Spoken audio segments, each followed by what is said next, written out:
کسی کی خوشی کی خبر سن کر موڈ کیوں خراب ہو جاتا ہے آپ کا؟ اس کا مطلب آپ کو اس سے حسد ہو گئی ہے، آپ اسے کیوں نفرت کر رہے ہیں؟ اس نے آپ کا کیا بگاڑا تھا؟ اس نے آپ کی کیا جائیداد کھا گئے؟ نہیں، کچھ بھی ایسا نہیں کیا، یعنی نہیں آپ کو نہیں پتا کیا کیا۔ اچھا میں آپ کو سوال کرتا، کیا اس نے آپ کا کوئی شرعی حق تلف کیا ہے کہ جو آپ کا شرعی حق تھا اور اس نے آپ کا شرعی حق کھا کر آپ پر ظلم کیا ہو؟ ایسا ہے؟ یقین مانے 99% چیزیں کلیئر ہو جائیں گی۔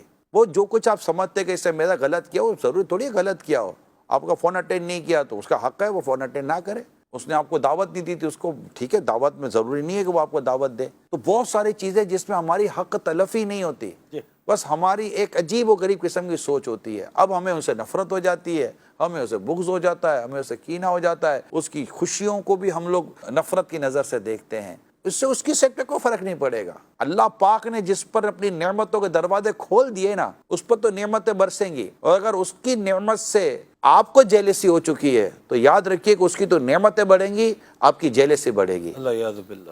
گویا کہ حسد کرنے والا اللہ پاک کی تقسیم پر اعتراض کرتا ہے کہ یا اللہ اسے کیوں عطا فرما رہا ہے؟ بس اللہ کی مرضی ہے، آپ کو کیا ضرورت ہے اس کی خوشیوں کو میں مطلب کہ وہ رنجیدہ ہونے کی؟ نہیں، خوشی ملتی ہے، آپ اس کو مبارکباد دیں، آپ کو مبارک ہو، اللہ پاک آپ کی خوشیوں میں برکت دے۔ آپ کو پتہ ہے اس کا فائدہ کیا ہوگا؟ آپ جب یہ کسی کے ساتھ اس طرح کا انداز اختیار کریں گے تو خود آپ کے غم، آپ کی پریشانیاں دور ہوں گی، اللہ پاک آپ کو خوشیاں عطا فرمائے گا، اللہ پاک آپ کو راحت عطا فرمائے گا۔ آپ کر کے تو دیکھیں جو میں آپ کو عرض کر رہا ہوں، کر کے دیکھیں، انشاءاللہ تعالیٰ آپ کا گھر اور آپ کی ذات، کیونکہ یہ حسد جو ہے نا یہ آپ کو بے چین کر رہی ہے، اس کی صحت پہ کوئی فرق نہیں پڑ رہا۔